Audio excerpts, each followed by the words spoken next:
복음으로 푸는 마가복음, 복음으로 푸는 마가복음 오늘 두 번째 시간입니다. 하나님의 아들 예수 그리스도 복음의 시작, 하나님의 아들 예수 그리스도 복음의 시작이라는 제목으로 하나님 말씀 증거하도록 하겠습니다. 그리스도의 복음은 우리를 구원할 뿐만 아니라 우리 신앙의 뼈대를 온전하고 바르게 세워줍니다. 그래서 이 복음서를 나누게 되는 것인데요. 이 복음 시리즈를 통해서 예수 그리스도라는 반석 위에 아름답고 단단하게 세워지는 믿음의 성전들이 되시길 주님의 이름으로 간절히 소망합니다. 지난 시간에는 이 복음서 시리즈를 시작하면서 이제 서언에 해당하는 말씀을 나누었었습니다. 우리는 지금 이단이 보편화된 시대 속에 놓여 있다는 말씀이었어요. 복음을 훼손하는 이들, 다른 복음을 전하는 이들이 주류를 꿰찬 그런 시대 속에 살고 있습니다. 그러나 아담이 범죄한 이후에 이 땅은 공중권세 잡은 마귀가 항상 그렇게 득세하던 세상이었습니다. 그렇기 때문에 오히려 그래서 더욱 우리가 그리고 교회가 소중한 거죠. 그래서 더욱 교회가 소중합니다. 하나님이 성육신 하사 사람이 되셔서 피 흘리심으로 많은 인류를 죄와 죽음에서 구원하여 영생에 이르게 하셨고 주의 백성이 되게 하셨습니다. 주의 백성된 우리가 주님의 복음을 더욱 단단히 붙들어서 더욱 온전한 성도가 되어 거짓을 물리치고 주의 교회를 온전히 섬기게 되기를 주님의 이름으로 간절히 소망합니다. 자, 그런 의미로 우리가 복음서를 나누게 되는데요. 자, 오늘부터는 이제 본격적인 시작이라고 할 수 있습니다. 오늘부터 이제 본격적인 시작이라고 할 수 있는데요. 먼저 이 마가복음은 초대교회의 핵심 인물이었다라고 할 수 있는 마가 요한이라는 사람이 기록했습니다. 마가 요한. 이 마가 요한은 이제 마가 요한에서 이 마가라는 이름은요, 마르쿠스, 큰 망치라는 의미의 헬라식 이름이고요. 그리고 요한은요, 여호와는 은혜가 크시다라는 의미의 히브리식 이름입니다. 마가 요한이 거하던 지역이 이중 문화권이기도 했지만, 그러나 그가 로마나 대외적인 전도 사역에 주로 앞장서던 입장이었기 때문에 두 가지 이름을 다 썼던 것 같습니다. 이 마가 요한은 초대교회의 지도자였던 바나바의 사촌 동생이었습니다. 흔히 바나바의 생질이라고 하고 조카로 우리가 많이 알고 있는데요. 그런데 골로새서 4장 10절의 말씀을 보게 되면 마가를 바나바의 생질이라고 소개를 하고 있죠. 그래서 조카로 우리가 대략 많이 그렇게 알고 계신데, 그러나 원어의 의미는 사촌 동생을 말하는 겁니다. 사촌 동생. 마가는 바나바의 사촌 동생이었습니다. 또 마가는 저 유명한 마가의 다락방의 그 주인입니다. 마가의 다락방의 주인이에요.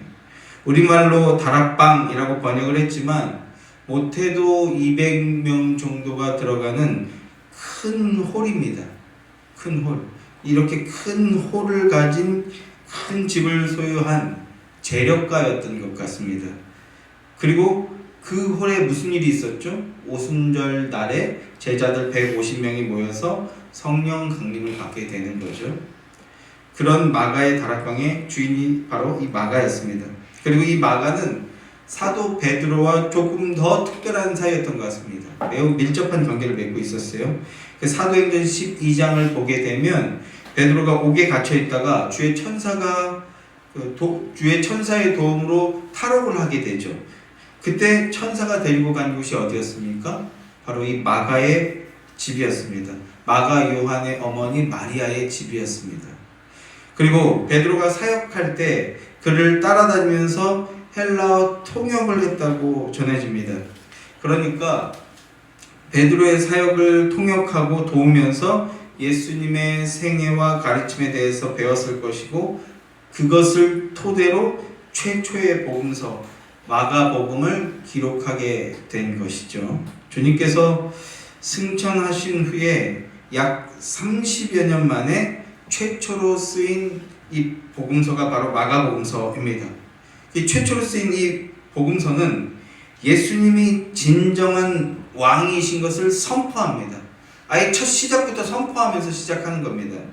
예수님의 온 땅의 왕이심을 선포합니다. 그리고 그 왕을 믿고 붙들고 올바르게 따르라는 것이죠. 마가가 복음서를 기록할 즈음의 시기는 어떤 시기입니까? 기독교가 아주 극심한 고통을 당하고 있던 시기였습니다. 로마의 네로 황제가 직접적으로 핍박하고 있던 그런 상황이었습니다. 그러나 그런 고통스러운 상황 속에서도 믿음을 잃지 말고 이 고통과 이 핍박을 이겨내라. 이렇게 고통과 핍박을 이겨내라라고 하는 것이 마가가 복음서를 기록한 목적이라고 할 수 있습니다. 그 박해와 어려움을 이겨낼 수 있는 길은 어떤 길입니까? 오직 예수 그리스도 안에 있는 길밖에 없는 거죠. 예수 그리스도 안으로 들어가는 것입니다. 그러니까 마가복음은 진정한 왕이신 그리스도를 증언함으로써 그를 믿음으로 참된 생명의 삶을 살아가라라고 하는 것입니다. 그래서 마가는 유대인들과 이방인 그리고 모든 사람들에게 예수가 누구신지 그리스도의 복음을 증언하려고 하는 것입니다. 자, 그럼 이제 본문으로 들어가 보겠습니다. 오늘 본문 말씀을 다시 한 번만 더 읽어보도록 하겠습니다. 마가복음 1장 1절 말씀 할게요. 시작. 하나님의 아들 예수 그리스도의 복음의 시작이라. 하나님의 아들 예수 그리스도의 복음의 시작이라. 마가복음은 하나님의 아들 예수 그리스도 복음의 시작, 이렇게 선언적인 말씀으로 복음서를 열고 있어요. 그리스도가 온 땅의 주인이심을 온 세상 만방에다가 선포하는 겁니다. 그런데 이 말씀에는 한 가지 특징이 있는데 뭐냐면 관사가 없이 시작하면서 동사가 없습니다. 동사가 없어요. 다 명사로만 되어 있습니다. 그러니까 이런 문장은요, 아무 때나 쓰일 수 있는 문장이 아닙니다. 이런 문장은 한치의 의심도 없는 완전 무결한 명확한 진리를 드러낼 때 쓰는 그런 기법입니다. 그러니까 지금 절대적인 진리를 선언하고 있는 거예요. 그럼 그게 뭡니까? 예수 그리스도가 하나님의 아들이시며 그분이 복음의 시작이시다라는 걸 선언하고 있는 겁니다. 예수 그리스도가 하나님의 아들이시며 그분이 복음의 시작이다, 이렇게 선언하는 거라고요. 자, 그러면 명사의 조합으로 이루어진 이 아름다운 한 문장이 오늘 우리에게 무엇을 말씀하고 있는지 조금 더 샅샅이 파헤쳐 보도록 하겠습니다. 먼저 헬라어로 직역하게 되면 시작이다 하는 말이 제일 앞에 나오게 됩니다. 시작이다. 아르케라는 말이 제일 앞에 등장합니다. 이 아르케라는 말은요, 태초라고도 번역하고 근원이라고도 번역하고 시작이라고도 이렇게 번역이 되는 말인데, 만물을 이루는 근본 물질이자 근본 원리를 나타내는 겁니다. 사실 원래 이 말은요, 굉장히 과학적이면서 동시에 철학적인 용어로서 이미 당대에 많이 쓰이고 있던 말이었어요. 그런데 이 말을 가지고 와서, 그대로 가지고 와서 복음을 통해서 완전히 새로운 세상이 만들어지고 시작되고 있음을 보여주는데 사용되고 있는 겁니다. 단어 자체는 이미 있었고, 그래서 기존의 철학자들이라든지 과학자들이 이 용어를 가지고 새로움을 제시해 보려고 했지만 안 되고 있었던 거예요. 그런데 마가 요한이 이 말을 가지고 와서 봐라, 진정한 세상은 여기 있다. 어디 있다는 겁니까? 예수 그리스도 안에 있다라고 선언하는 거죠. 이 인간의 자기 중심성과 죄성을 폭로시키고 찢어버리고 있는 거예요. 복음으로써 새로운 세상이 시작되었다, 이렇게 개막이 되었다는 선언인 겁니다. 예수 그리스도의 복음으로 보란듯이 인류의 역사가 어떻게 됐어요? 기원전과 기원으로 나뉘고 있죠. 이 말을 안 쓰는 사람은 없을 겁니다. 예수 그리스도를 중심으로 해서 시간관이 완전히 새롭게 재정립이 된 거예요. 예수 그리스도가 태어나시기 이전이냐, 예수 그리스도가 태어나신 이후냐, 이게 뭐라고요? 이게 아르케입니다. 이게 아르케의 의미입니다. 그러면 이어지는 게 복음인데요. 복음. 그럼 복음이란 무엇입니까? 복음은 원어로 유앙겔리온이라고 하죠. 유앙겔리온. 우리는 이 말을 복된 소식, 기쁜 소식, 좋은 소식이라고 번역하는데요. 여러분에게 한번 여쭤볼게요. 여러분에게는 어떤 말이 복된 소식, 기쁜 소식, 좋은 소식입니까? 어떤 기쁜 소식, 어떤 좋은 소식이 있으셨는지요? 제가 한번 말씀드려 볼게요. 여러분 기뻐해 주십시오. 제가 이번에 로또에 당첨이 되었습니다. 할렐루야. 네, 아닌 걸 아니까 그냥 제가 만약에 로또 1등에 요즘 얼마 줘요? 얼마 줍니까? 1등 하면 그것도 모르고 사네요. 자, 제가 1등에 당첨됐다고 하면 어떻습니까? 좋은 소식일까요? 기쁜 소식일까요? 그렇죠. 기쁜 소식이죠. 기쁜 소식이죠. 그럼 제가 한턱 쏘겠습니다. 당첨이 된다면 좋은 소식일 겁니다. 그러나 저는 로또를 살 계획은 없습니다. 은혜로 살 것입니다. 한 번 더 여쭤볼게요.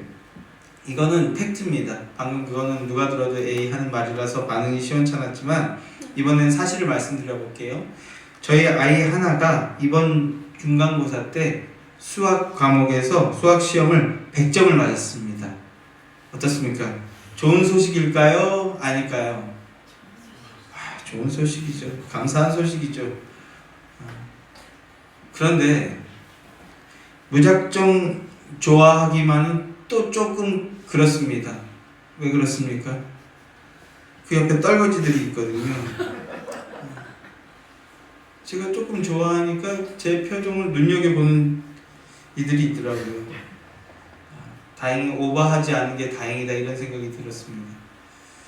그리고 다음에 또 이 친구가 그렇게 될 가능성이 있을런지 어떻게 될런지 전혀 알 수가 없습니다. 그러니까 그게 우리에게 좋은 소식, 기쁜 소식, 감사할 소식이지만 그러나 매우 유한하다라는 것이죠. 유한하다는 것이죠.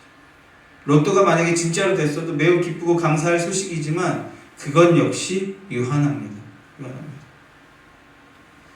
하나님께서 우리에게 주시는 기쁜 소식, 좋은 소식, 복된 소식이란 이렇게 일희일비할 내용이 아닐 겁니다. 그런 것이 아닐 겁니다.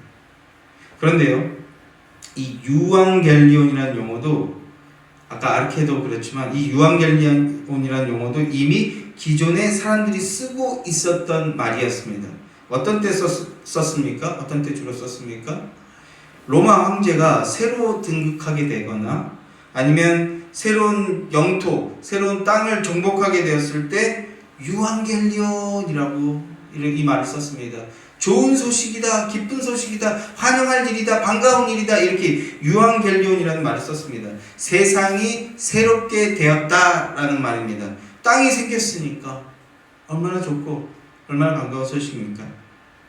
그런데 하나님께서 굳이 그 용어를 가지고 오셔서 아르케호 유앙겔리온이라고 하셨습니다. 그러니까 이 세상 원리의 노예가 아니라 예수님 나라에 참여하게 되었다라는 뜻인 겁니다. 죄 문제로 인하여 발생되는 죽음과 벌거벗음과 추방의 문제를 해결해 주신 분, 그분을 통해서 완전히 새로운 세상이 드디어 도래했다. 이것이 하나님이 말씀하시는 유앙겔리온입니다. 유앙겔리온, 복음입니다. 복음이 옴으로써 새로운 세상이 시작되었다라는 말씀인 겁니다. 그래서 복음이란 새로운 세상을 만들어낸다는 뜻입니다. 새로운 세상을 만들어낸다. 하늘이 갈라지고 찢어지고 십자가에서 우리를 대신해 죽으시는 사건, 지금의 세상적인 내 모습이 좋다, 아름답다, 귀하다 이런 생각들을 끝내버리고 새로운 세상이 열리게 되는 것이 바로 아르케호 유앙겔리온입니다. 복음의 시작이라는 겁니다. 복음의 시작. 그 은혜의 역사를 지금 우리에게 던져주고 계신 거예요. 여러분은 그 복음의 시작 안에인 줄로 믿습니다. 자, 그러면 이제 본문이 하나님의 아들 예수 그리스도 복음의 시작이라고 하는데, 그러면 하나님의 아들에 대해서 좀 알아보겠습니다. 사실 예수 그리스도라는 말과 하나님의 아들이라는 말은요, 동격이에요. 동격. 그리스도라는 건 왕이시고 제사장이시고 선지자이시다라는 건데, 그런 말이잖아요. 그런데 하나님의 아들이 아닌 다른 그 누군가가 교회의 머리가 된다라는 것은 사실상 불가능합니다. 우리가 착각하는 거지. 다른 그 어떤 누구도 온 우주의 왕이 될 수가 없습니다. 오직 하나님의 아들만이 진정한 왕이 되고 그리스도가 되실 수 있는 것입니다. 아멘이십니까? 우리 그 믿음으로 서는 거잖아요. 그래서 마가복음은 무엇을 전면에 내세우고 있는가? 하나님의 아들 이것을 전면에 내세우고 있는 겁니다. 왜요? 하나님의 아들이란 말이 너무나 중요한 명칭이기 때문에 그렇습니다. 예수님에 대해서 이게 왜 중요한가? 이게 어디로 연결이 됩니까? 그대로 마가복음으로 이제 연결이 되는 겁니다. 마가복음 전면에서 이렇게 등장하잖아요. 하나님의 아들 예수 그리스도의 복음의 시작이라, 이렇게 시작하잖아요. 자, 이렇게 마가복음의 특성이 여기서 한 가지가 나오는데, 마가복음 앞에 책인 마태복음에서는요, 그걸 적극적으로 드러내지 않아요. 잘 드러내지 않다가 마지막에 하늘과 땅의 모든 권세를 나에게 주셨으니 합니다. 예수님께 주셨으니 그게 바로 아들이라, 이렇게 말씀해요. 끝에 가서 살짝 드러냅니다. 하나님의 아들 하는 거는 아버지, 하늘 아버지의 대권을 고스란히 이양받은 사람을 말하는 것이거든요. 그러니까 아버지와 아들은 어떻다는 걸 말하는 걸까요? 아버지의 권한을 그대로 이양받은 존재다 하는 겁니다. 아버지와 아들은 같은 존재다, 그런 말이라고요. 그래서 마태복음 28장에서 하늘과 땅의 모든 권세를 나에게 주셨으니 이제 너희는 가서 행하라. 내가 세상 끝날까지 너희와 항상 함께 있겠다, 이렇게 말씀하는 겁니다. 내가 너희들을 다 지켜내고 내가 다 보호해내겠다, 이렇게 말하는 것이죠. 그러니까 아들이라는 건 아버지의 권세, 아버지의 대권을 그대로 가지고 내려오신 분이라는 뜻입니다. 다시 한번요. 아버지의 권세, 아버지의 대권을 그대로 가지고 오신 자라는 게 바로 아들이라는 말의 뜻이라고요. 그러니까 아버지하고 아들은 어떠하다? 동등하다라는 겁니다. 이런 뜻을 가지고 있어요. 또 요한복음에서도 이런 말씀을 하는데 한번 확인해 보겠습니다. 자, 요한복음 5장 17절 18절 말씀입니다. 요한복음 5장 17절 18절 말씀을 보십시오. 예수님이 왜 십자가에 죽으시고 유대인들에게 저주를 받아 받아 죽는 그 이유가 나오게 되는데요. 요한복음 5장 17절 18절 두 절 말씀 함께 읽겠습니다. 시작. 예수께서 그들에게 이르시되 내 아버지께서 이제까지 일하시니 나도 일한다 하시매, 유대인들이 이로 말미암아 더욱 예수를 죽이고자 하니 이는 안식일을 범할 뿐만 아니라 하나님을 자기의 친아버지라 하여 자기를 하나님과 동등으로 삼으심이로라. 예수님께서 그들에게 대답하시기를 내 아버지께서 지금까지 일하시니 나도 일하는 거다, 이렇게 대답을 하셨어요. 그런데 이 대답 때문에 유대인들은 예수님을 이제 더욱 죽이려 한다는 거예요. 더욱 죽이려 한다. 그래서 이는 그분께서 안식일을 범하실 뿐만 아니라 하나님을 자기 아버지라 하여 자신을 하나님과 동등하게 여기셨기 때문이다, 이렇게 말씀하고 있죠. 이것 때문에 이제 죽이겠다는 겁니다. 무슨 말입니까? 그렇게 히브리 어법상 그 히브리 세계관과 가치관에서는 아들 하게 되면 아버지와 동등한 존재라는 의미라는 겁니다.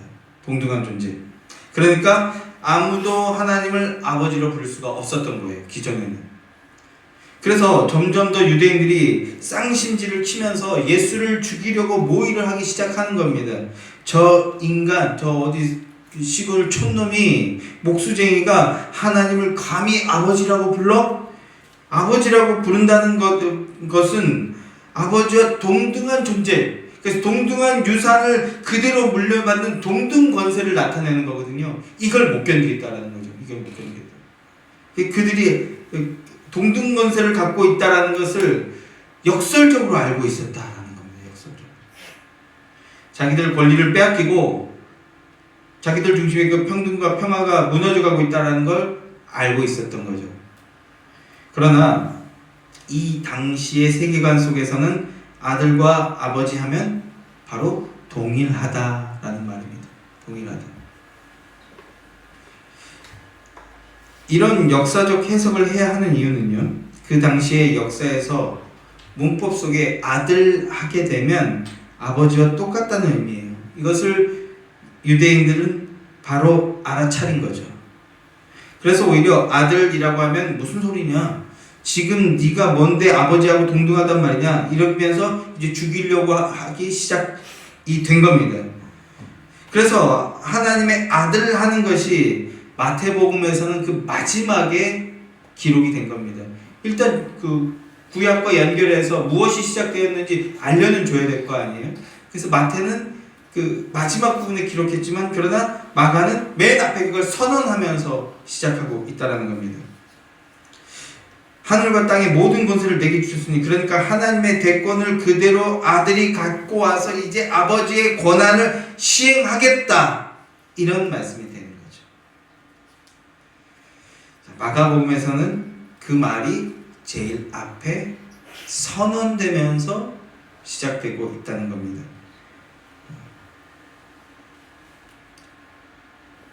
예수님이 아버지가 일하시니 나도 일한다 이러시니까 유대인들이 그걸 바로 알아들었어요.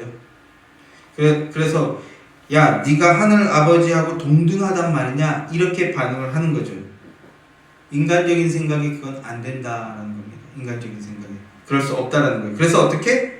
그래서 죽여버려야겠다. 이미 등장했을 때부터 이 마음을 품고 있었던 겁니다. 이 마음 속에 계속 품기 시작한 거예요. 하나님은 유일한 분으로 여호와 하나님 한 분밖에 없는데 네가 아버지하고 동등해? 그럴 수 없다는 마음을 계속 품고 있었던 겁니다. 그러나 우리는 동등하게 여기고 동등하게 여김을 받고 그렇게 받고 있다고 믿는 겁니다. 그게 우리의 믿음의 내용입니다. 하나님의 모든 대권, 모든 속죄권, 그의 모든 통치권을 고스란히 갖고 이 땅에서 예수님의 일거수일투족으로 살아가는 것이 바로 하나님의 현현, 성도의 전인격과 삶인 거예요. 예수님의 일거수일투족은 하나님의 능력을 지금 우리가 이렇게 드러내고 있는 거죠. 그리고 그래서 우리에게 복음서가 중요한 겁니다. 우리가 지금까지 읽어온 모든 말씀들은 오직 하나님만 하실 수 있는 일입니다. 그래서 예수는 하나님의 아들, 이렇게 되는 거란 말인 겁니다. 그러니까 지금 결론적으로 예수가 하나님의 아들이심을 선포한다는 것은 당신이 하나님의 대권을 그대로 갖고 이 땅에 내려오셨다라는 말입니다. 모든 권세와 모든 자연계와 모든 귀신들은 그 앞에 복종할지어다, 이런 뜻인 겁니다. 이제 누가 그의 권세 앞에 대항할 자가 있으며 이 땅에 어떤 자연계, 어떤 영계, 어떤 물질계도, 그리고 어떤 교회도 그의 권세 앞에 다 종속되고 복종할 수밖에 없다는 것입니다. 이게 마가복음의 첫 말씀의 진리입니다. 하나님의 아들 예수 그리스도의 복음의 시작이라, 이렇게 터뜨리고 시작하는 거예요. 선언하고 시작하는 겁니다. 그러니까 마가복음의 이 말씀이 우리에게 얼마나 소중한 말씀입니까? 자, 이것이 하나님의 아들의 의미입니다. 그가 하나님이신데 하나님의 아들이라고 하는 건 하나님과 동등한 존재라는 의미라는 걸 기억하시기 바랍니다. 그런 그 분이 어떻게 오셨습니까? 가장 낮고 천한 모습으로 나타나셨습니다. 하나님으로서 바다를 잠잠하게 하실 수 있는 분이요, 귀신을 내어쫓을 수 있는 분이요, 죄 많은 인생들을 죄 없다고 선언하고 속죄권과 심판권을 가지고 있으신 분이시고, 그리고 하늘과 땅의 모든 권세를 가지고 우주를 지금도 통치하시는 분이십니다. 그런데 그가 무엇이 부족하고 무엇이 아쉽고 무엇이 결핍이 되어서 이렇게 낮은 신분으로 오시겠느냐라는 겁니다. 그가 왜 배척을 당해야 되고 그가 왜 인생들에게 고난을 치르러 왔느냐, 이게 말이 되느냐 하는 것이죠. 그 신분을 통해서 어떤 하나님의 복음이 전파되고 드러나고 있고, 그게 우리를 향한 하나님의 깊고 오묘한 사랑의 확정이었다 라는 진리를 드러내 주시고자 하는 것이죠. 이제 우리가 앞으로 살펴보게 될 마가복음을 보면 이런 것도 이제 보게 됩니다. 구체적으로 그가 얼마나 배척을 당하고 인간들에게 조롱을 당하게 되는지. 그런데 그 예수님이 기꺼이 하늘 보호자, 하나님 아들의 그 권세와 영광이 나오잖아요. 하늘과 땅의 모든 권세를 다 가지고 보호하시고 새롭게 해주시는 것들을 보게 되는 거죠. 온전해지고 의인되게 만들어주시는 걸 보게 되는 겁니다. 예수님은 이 땅에 오셔가지고 그렇게 굴욕당하시고 고난을 당하시고 십자가에서 창에 찔리시고 머리에 가시면류관에 쓰이시고 그렇게 낮아져야 될 만한 이유가 그분 자체에게는 하나도 없으십니다. 그런데 누구 때문에? 우리 때문에. 우리 때문에 그렇게 되는 것이죠. 하나님이 위대한 언약적 사랑을 우리에게 증명해 보여주시는 겁니다. 그러니까 이걸 읽고도 마음에 감동이 없으면 아직 복음을 모르는 것이죠. 그러니 기도해야 되는 겁니다. 내가 복음 깨달을 수 있는 은혜 주시고 복음 안에서 새 생명을 누리는 구원 역사를 이뤄내 주십시오 라고 기도해야 되는 것이죠. 복음서를 통해서 우리 마가복음 강의를 통해서 우린 그런 기도를 더 열심히 하게 되었으면 좋겠습니다. 그리고 은혜를 누리고 있다면 그 은혜의 역사가 더 진동하여서 강력하게 역사하여서 더 믿음의 길로 나아가게 되게 해달라고 그렇게 우리 힘써 기도하게 되었으면 좋겠습니다. 그래서 우리 하나님께서 가장 낮아지신 겁니다. 세상은 십자가에 있는 예수를 향해서 야 네가 메시아면 한번 내려와 봐라 이렇게 온갖 조롱을 하고 침뱉음을 당하고 그러지만 그걸 다 복음서에 기록하시죠. 예수님께서 하나님의 아들이 이 땅에서 굴욕당하고 낮아지시고 고난당하는 걸 성경이 자세하게 드러내고 있습니다. 그럼으로써 가장 낮았으면서 죽기까지 사랑으로 복종하신 겁니다. 왜요? 그분이 우리를 창세전에 이미 예정하시고 우리를 붙드시고 자기 백성 삼았기 때문에 거기를 기꺼이 가신 거죠. 우리를 위해서. 성도 여러분, 마가복음은 이렇게 하나님이 낮아지실 대로 낮아지셔서 굴욕을 경험하시고 그리고 하나님을 높이십니다. 예수님을 결국엔 높이시는 겁니다. 그래서 부활케 하시고 승천케 하시고 그가 하나님의 아들임을 최후 증명하게 하셔서 온 우주를 다스리시는 분이심을 보여주는 겁니다.